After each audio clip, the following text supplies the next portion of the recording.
let's talk about Ready or Not 2, Here I Come. I loved the first movie. I loved everything about the first movie, so I was super excited to know there was a second one. Just got done watching it, and I'm just going to give you guys my initial thoughts and going into it. So, spoiler warning, get out of here and come back. So, first, let's talk about the cast. A very stacked cast. Okay, Samara Weaving comes back. Okay, good, because she was a definite highlight of the first movie. Then my bae, Catherine Newton. I think this girl is so pretty, and she does a great job in this movie. A great addition to the cast, if you ask me. Elijah Wood. We've got a Hobbit ourselves. Okay, Frodo. It was hard like not seeing Frodo in him though. Like during the whole, I'm rhyming. Sarah Michelle Gellar, bro, dude, she is so gorgeous still, bro. It's crazy because I know she's getting like up there in age, but dude, so pretty. And of course she's Daphne. I'll always remember her from Daphne. And then I Know What You Did Last Summer, and she actually just reprised her role in that series, by the way, if you guys saw the last one. Then we've got Sean Haddisy. Not familiar with this guy.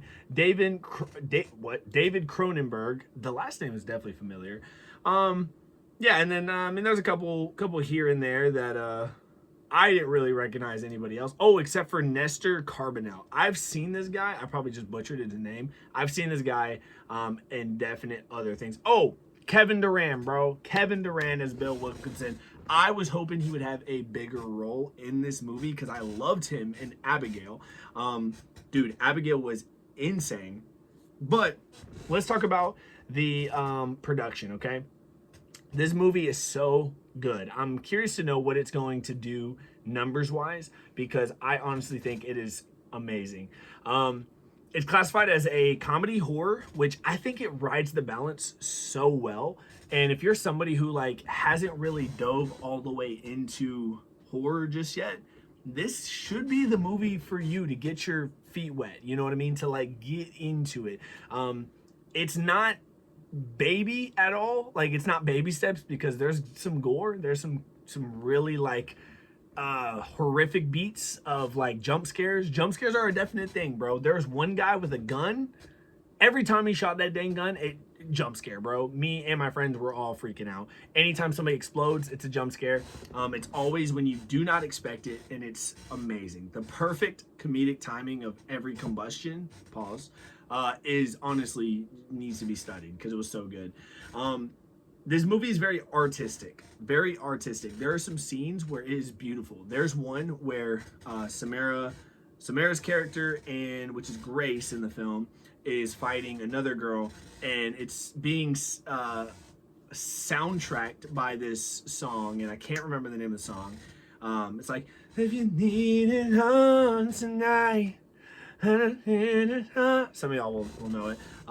Maybe I'm not cultured enough if I can't remember that dang song name. But they're fighting and they can't see because they just maced each other. So they're literally swinging at nothing and fighting like the cake. And I mean, it's just so funny.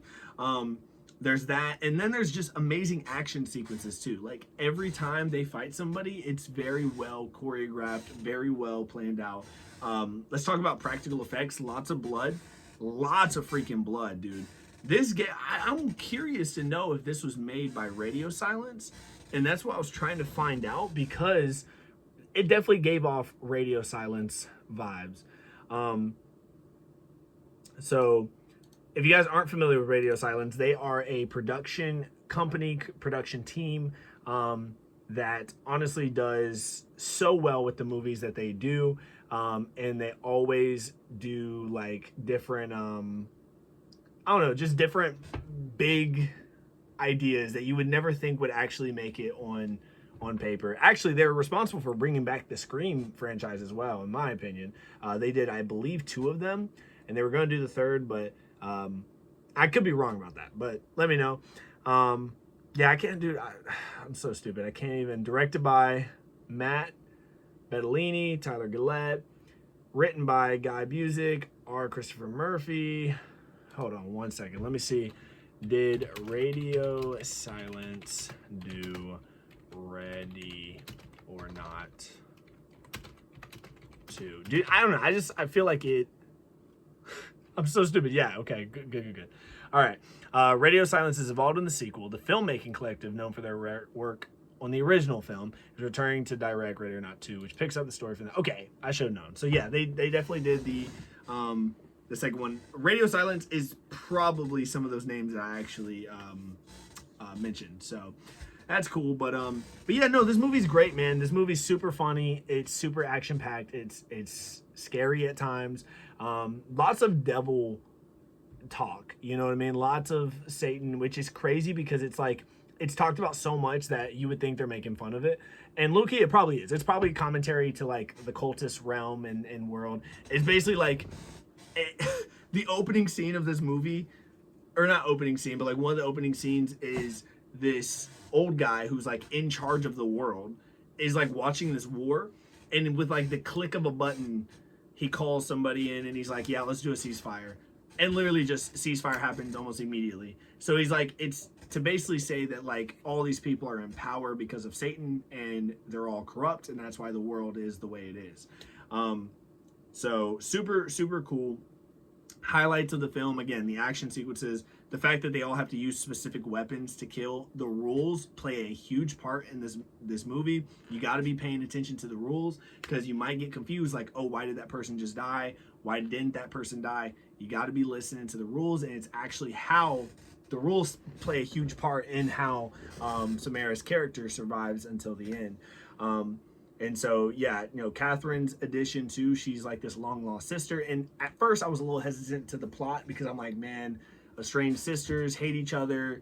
It's been done before and it's been overused, but I will say they do it really well. Their character arcs together and separately really, really do well. There's a lot of plot twists. The main villain, I'm not going to say who, but the main villain you really don't expect to see. I really thought he was a punk. I didn't think he could ever be the main bad guy, and they did a great job at making him the main bad guy. The set pieces, I think it all takes place on like this golf course place. Really great set piece. I thought like golfing was going to be a little bit more involved. I don't know, like there's going to be a major fight on one of the golf greens or sand pits or something, you know what I mean? But a lot of it takes place inside the buildings, which is cool because again, they make use of every inch of the inside of a space. Like if they're in a laundry room, they're going to use every bit of it to their advantage in the action scenes, in the fighting, environmental, all this different stuff takes, plays a part in it. There's a lot of commentary to being like who's in charge. Like I mentioned, you know, that guy being in charge, but also like different levels of evil in the world. And so like there's this one girl who she's trying to actually help the two girls and be like, hey, there's a way you can live in this. My lawyers found a loophole in the, contract, but I need you to like marry my son. He's an idiot, but he's good-hearted. And she's like, okay, so you're telling me you're a good person? She's like, no, absolutely not. But there's degrees to this. There's levels to this, right? And so definitely a lot of commentary to like, evil and levels of evil, even in like our world or whatever. So apparently the world that this movie takes place in is just morally gray, morally black, something like that. But yeah, no, a great time. Again, I saw it with friends, and they actually didn't see the first one, but I did. And they had a great time. So if you're somebody who didn't see the first one, you don't have time to see the first one, you don't even know where to see the first one at, don't worry, go see the second one, because it does fill you in. There's a lot of trauma exposition. What am I saying right now? Hold on. There is a lot of exposition dump that takes place. I don't know what I was trying to say, but that takes place in like one of the first scenes. And it picks right up. Okay, this movie picks right up where the first one left off. So there's no time jump. This second movie literally just jumps right into it. Then we get introduced to her sister, and she has to explain to her sister everything that happened. So if you're paying attention, you can tell, oh, okay, that's everything that happened in there. I think it's cool that she had to marry somebody again in this movie in order to kind of progress the plot. Good callback to the last one. Even down to throwing the ring. There's so many references to the first one without it being like too on the nose. And man, just an all-around great horror movie. It's action-packed, it's comedic, but again, I feel like there's too many movies that try to do all of those things that end up just being cringe or unrealistic. this, even though you got people blowing up, it does feel very grounded. It feels very realistic. And yeah, man, I'm trying to think of like anything else that I'm thinking about was like stand out.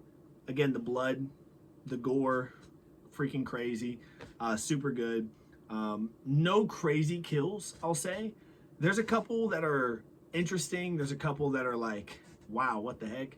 But I'd say every time somebody blows up, that's like a highlight kill for me because number one, blood gets everywhere. Number two, it's always suddenly unexpected and it's either funny or it's horrific or it's both at the same time. And then last thing, costume design. So she like reverts back to her costume from the first movie, which I love, and then she starts off white, white stained with red, and then by the end of the movie she's wearing all black, and so is Catherine Newton, and I love that. I love the symbolism of it being like they've descended into darkness, but they're rising brighter or better. You know what I mean? They didn't let the darkness around them taint the light inside of them. So kind of a crazy underlying theme towards the end, but super cool movie. I don't know if they'll do a third one. I think this is a great, single sequel. Boom, call it, move on to the next project. I think it's making a ton of money, so most likely going to get a third one. Maybe just a spinoff. I could do a spinoff, but I would love to follow just Catherine Newton's character. That'd be cool. Maybe. Well, what do you guys think? Did you guys like the movie? Let me know in the comments below. And yeah, follow and subscribe for more content like this. I'm going to try to do these about every movie I see. I'm a frequent moviegoer. So if you want to support the channel, best way, hit the subscribe button, comment, like this video, please. Click the like. I think it's down here, maybe. Or it's over here. Share it to somebody you think might like this content. I'll see you guys in the next one. But until then, don't spontaneously combust, okay? The world's better with you in it. All right, bye. I missed the pause button.